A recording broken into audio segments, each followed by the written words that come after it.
मध्य प्रदेश के मुख्यमंत्री डॉक्टर मोहन यादव ने एक बड़ी पहल की है। सीएम मोहन ने कहा कि किसानों को तो क्रेडिट कार्ड मिलता ही है, लेकिन अब गौवंश पालने वालों को भी क्रेडिट कार्ड दिया जाएगा ताकि वे गौवंश के पालन के लिए रुपयों का इंतजाम कर सकें। 10 से ज्यादा गौवंश पालने वालों को विशेष अनुदान भी दिया जाएगा। नगर निगम क्षेत्र में 5 से 10 हजार गौवंश के पालन के लिए जो भी खर्च आएगा उसका प्रबंध राज्य सरकार करेगी। ये केवल कर्मकांड नहीं, सच्चे अर्थों में ये हमारी संस्कृति से जोड़ करके जिसके कारण से दुनिया में भारत की पहचान है, हमारे लिए ये सौभाग्य की बात है। त्योहारों में त्योहार दीपावली का पर्व, और दीपावली के पर्व पे सच्चे अर्थों में किसानों की दिवाली तो गोवर्धन पूजा के साथ ही मनती है। वो आनंद आता है कि उसके बाद में बाकी सारे आनंद फीके पड़ जाएं। हमारा धन, गोधन, ये धन ऐसा धन है जिस धन के लिए देवता भी तरसते हैं। मुझे इस बात का ध्यान में आता कि गोवर्धन पूजा कई कारणों से अलग अलग प्रकार से भी मनाई जाती है। उसमें एक बड़ा कारण भगवान कृष्ण का 5000 साल पुराना वो घटनाक्रम भी, जिसके कारण से भगवान ने गोवर्धन पर्वत धारण किया था। कितना सरल उनका अपना दृष्टिकोण था। अगर इस दुनिया में वर्षा अगर होती है तो वर्षा ऋतु में सबसे बड़ा योगदान पेड़ पौधे और हरियाली का होता है। पेड़ पौधे नहीं होंगे, हरियाली नहीं होगी, हमारे जीव जंतु अपनी अपनी दिनचर्या अगर बदल लेंगे तो निर्जनता छा जाएगी, रेगिस्तान आ जाएगा। ऐसे में इंद्र के घमंड को भी ध्वस्त करते हुए गोवर्धन पर्वत धारण करके हरियाली की तरफ परमात्मा भगवान कृष्ण ने भी सबका ध्यान आकर्षित किया है। हम इस बात के लिए आनंद में डूबे हैं कि जब हमारे अपने परमात्मा ने, लेकिन वेदों के माध्यम से भी अगर हम ध्यान देंगे तो हमारे लिए गावो विश्व मात्र, मतलब हमारे जीवन में परमात्मा की दया से माँ के बाद माँ के समान लालन पालन करने का जिसने कोई स्थान पाया है इस चराचर जगत में, वो एकमात्र 33 करोड़ देवी देवताओं की जननी हमारी गौ माता है। हमें इस बात का गर्व। अगर कुछ देश छोड़ दो जहाँ भैंस होती है, बाकी 200 से ज्यादा देशों में कौन सा ऐसा देश है जहाँ दूध उत्पादन के लिए गौ माता नहीं है।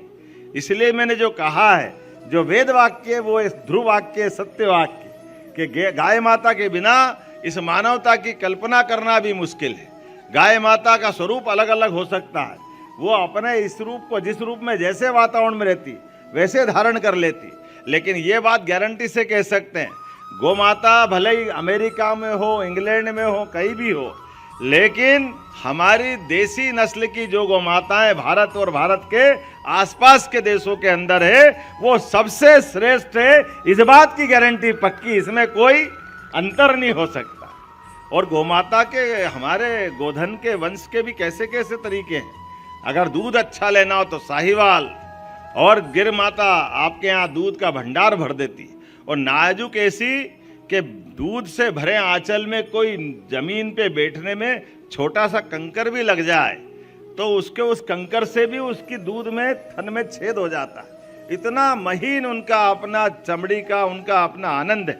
लेकिन गोरस देखो तो बाल्टी पे बाल्टी भराए चले जाओ और आप निकाले चले जाओ, कोई अंदाजा लगा सकता है कि कोई केवल जर्सी देगी? अरे गिर के नीचे का दूध भी नाप के देखो, 10-20 लीटर तो मामूली बात। जब हम अपने गोधन की बात कर रहे हैं तो हम शासकीय दृष्टि से भी इसको जवाबदारी से कहना चाह रहे हैं। हमारे प्रदेश का क्या, देश का भी अगर हम धार्मिक महत्व गौ माता का गाते हैं तो उसका आर्थिक महत्व भी है। हमारे लिए गोवंश के आधार पर कृषि आधारित व्यवस्थाओं में गोवंश के बिना कल्पना करना मुश्किल है। गरीब से गरीब आदमी के भी खेती बाड़ी और अपने कामकाज के लिए, और अगर खेती नहीं है और 2-4-5 गोवंश उसके पास है तो बहुत सरलता से उसकी जिंदगी निकलती है। और गोवंश के माध्यम से दूध उत्पादन के लिए पूरे देश के अंदर, मुझे 2019 की जनगणना याद है, पशुगणना के आधार पर पूरे देश में हम तीसरे नंबर पे हैं गोवंश में। मध्य प्रदेश में 1,39,00,000 के आसपास हमारे पास गोवंश है। आने वाले समय में हम नंबर 1 पे आएंगे, ये हम संकल्प कर रहे हैं कि हमारे देश के अंदर भौगोलिक रूप से जब हम राजस्थान के थोड़े से ही छोटे हैं तो हमारे यहाँ गोवंश को उत्पादन, खास करके दूध उत्पादन की दृष्टि से हमारे अपने किसान भाइयों की, ग्रामीण भाइयों की, वनवासियों की, आदिवासियों की जीवन में आजीविका के लिए, आय बढ़ाने के लिए दूध उत्पादन को बढ़ावा देने के लिए हमने नेशनल डेयरी डेवलपमेंट बोर्ड के माध्यम से MOU किया है। और भविष्य में जिस प्रकार से हम बाकी फसलों के आधार पर बोनस देते हैं, उसी प्रकार से दूध उत्पादन पर भी बोनस दे करके हमारे सभी भाई बहनों की आय बढ़ाने का काम हमने करने का निर्णय किया। अब हमने मनुष्यों के नहीं, गौ माता के लिए भी गो एम्बुलेंस चालू की है। कोई अगर बीमार होती है, आप फोन पे कॉल करो, गो एम्बुलेंस आकर के तैयार होगी और उनके कष्ट मिटाएगी। और साथ ही साथ गो अपराध को लेकर के, गो कसी वाले मामले में कोई भी पकड़ाएगा तो उसको 7 साल की सजा रहेगी। ये हमारी सरकार ने निर्णय किया है इस कानून के माध्यम से। और खास करके क्रेडिट कार्ड फसल वालों को तो मिलेगा ही मिलेगा, लेकिन जो गौवंश पालन करता है उसके भी क्रेडिट कार्ड बनाए जाएंगे ताकि वह अपने आय व्यय की व्यवस्था में एक बड़ी भूमिका अदा करे। मुझे इस बात की प्रसन्नता है कि गौवंश को सुधारने के लिए लगातार हम काम कर रहे हैं, गौशाला के संवर्धन के लिए भी लगातार काम कर रहे हैं। इसलिए प्रति गौमाता जो 20 रुपये का अनुदान हम दे रहे थे, उसको हमने 40 रुपया प्रति गौमाता करने का भी निर्णय किया है। आज तो मुझे इस बात का आनंद है कि हमारे अपने देश के अंदर, यद्यपि पूरा देश अपने आप इस पूरे उत्सव के साथ गोवर्धन पूजा मनाता था, अगर नहीं मनाते थे तो सरकार नहीं मनाती थी। कोई बात नहीं, जब जागे तब सवेरा। आज हमने शुरुआत की है कि अपने पूरे प्रदेश के अंदर सभी सांसद, विधायक, मंत्री, हमारे जो भी जनप्रतिनिधि चुने हुए हैं, हर जगह से गौ माता के इस गोपालन के संकल्प को पूरा करेंगे। गोवर्धन पूजा को धूमधाम से मनाएंगे। यशस्वी प्रधानमंत्री ने जब से सरकार बनाई है, पूरा देश तो क्या दुनिया आर्थिक रूप से समृद्ध। अब ये रिकॉर्ड तो कोई झुटला नहीं सकता। कहाँ 11वें नंबर की अर्थव्यवस्था में हम थे, कहाँ 5वें में हम आ गए। और आज ही समाचार पत्रों में पढ़ रहे हैं अगले साल हम जापान को पीछे छोड़ करके 4थे नंबर पे आने वाले हैं। ये हमारे अपने देश की रफ्तार बता रही। और उससे अगले साल जर्मनी को भी पीछे छोड़ करके 2027 के पहले 3रे नंबर पे आ जाएंगे। यह है गोमाता का चमत्कार, ये गो भक्तों की संस्कृति है, यह है सनातन संस्कृति। मेरी अपनी ओर से आज के इस अवसर पर मैं अपने मित्रों को सबको बधाई देना चाहूँगा कि हमारे अपने सरकार के बजट में 590 करोड़ का प्रावधान 2024-25 के लिए हमने पशुपालन मंत्रालय के किया है। इसलिए पशुधन के संरक्षण के लिए भी सरकार ने निर्णय किया है। कांजी हाउस, खिड़क, ये सब बंद करेंगे।